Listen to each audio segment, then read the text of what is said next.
Assalamualaikum warahmatullahi wabarakatuh. Nama saya Novita Sari, kelas C PJJ-PAI IAIN Syekh Nurjati Cirebon. Izinkan saya untuk melakukan presentasi sebagai tugas mata kuliah bimbingan dan konseling.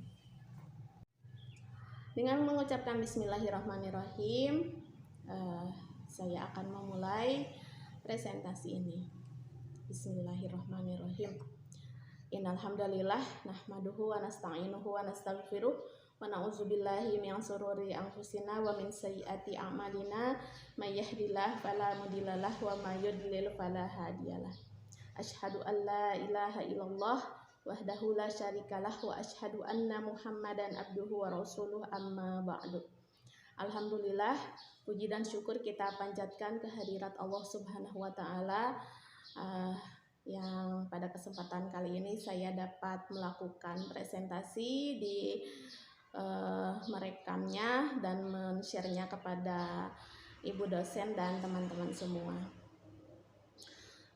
Semoga sholawat dan salam tercurah limpahkan kepada Nabi kita Nabi Muhammad Shallallahu Alaihi Wasallam beserta para sahabatnya, para tabi'in, tabi'ut tabi'in hingga sampai kepada kita sebagai hambanya sampai akhir zaman. Baik, pada kesempatan kali ini saya akan membahas tentang jenis-jenis layanan bimbingan dan konseling.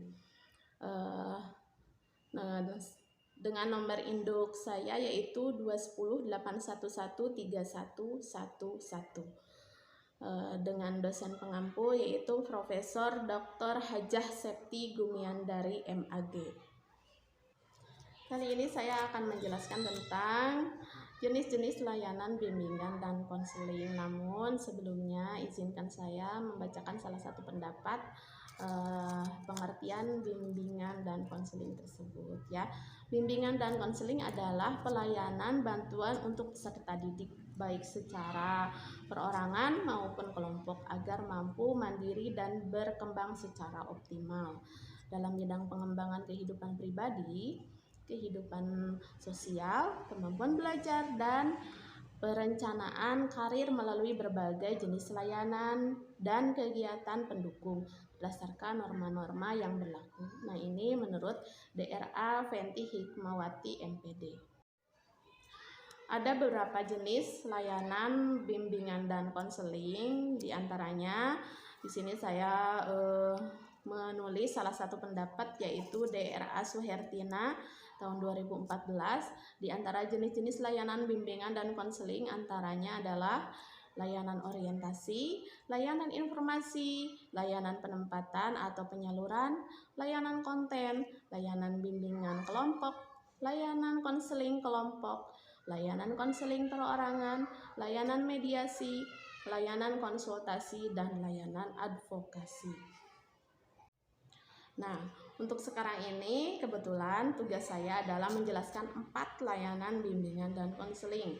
Di antaranya yang pertama adalah layanan orientasi. Menurut Prayitno 2015 menjelaskan bahwa layanan orientasi yaitu layanan konseling yang memungkinkan klien memahami lingkungan yang baru dimasukinya untuk mempermudah dan memperlancar berperannya klien dalam lingkungan baru tersebut.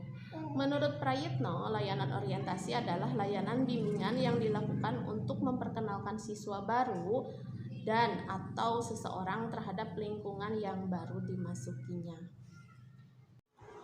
Mungkin layanan orientasi ini lebih tepatnya untuk siswa-siswa yang baru ya.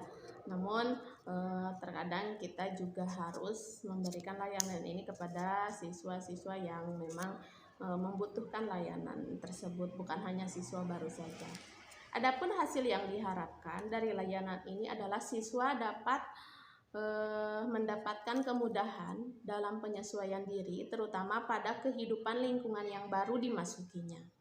Demikian juga orang tua siswa dengan memahami kondisi, situasi, dan tuntutan sekolah anak-anaknya diharapkan akan dapat memberikan dukungan yang diperlukan bagi keberhasilan anaknya. Untuk selanjutnya adalah layanan informasi.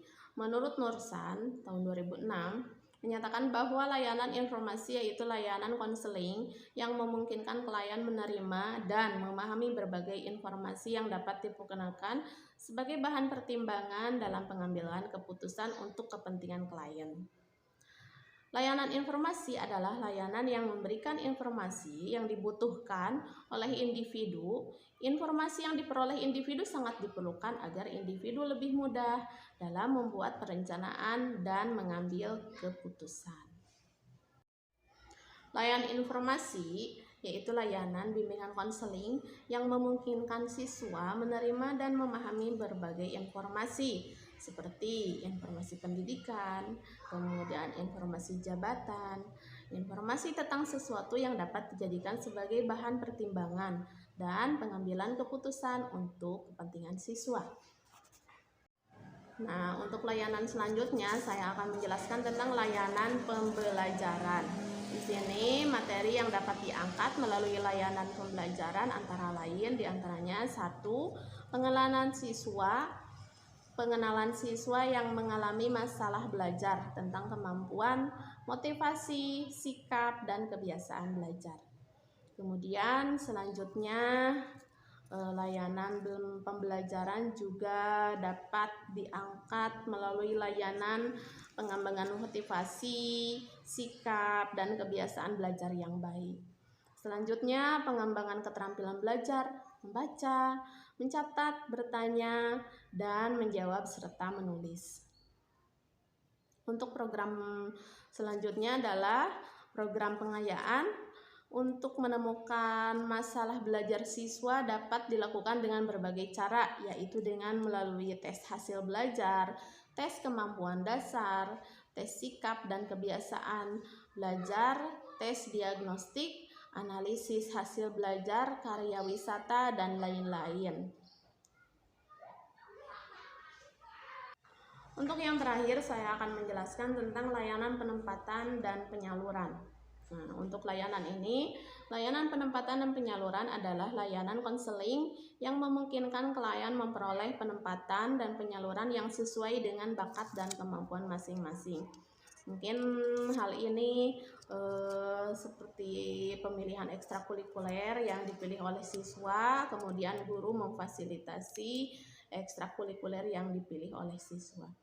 Menurut Tahirin 2013 menyatakan bahwa layanan penempatan adalah usaha-usaha membantu siswa merencanakan masa depannya selama masih di sekolah dan madrasah dan sesudah tamat, memilih program studi lanjutan sebagai persiapan untuk kelak memangku jabatan tertentu. Jadi kemampuan-kemampuan yang diasah sebagai pemilihan atau keputusan yang diambil oleh siswa, kemudian guru memberikan fasilitas tersebut agar siswa lebih memahami materi yang dipilih oleh dia sendiri.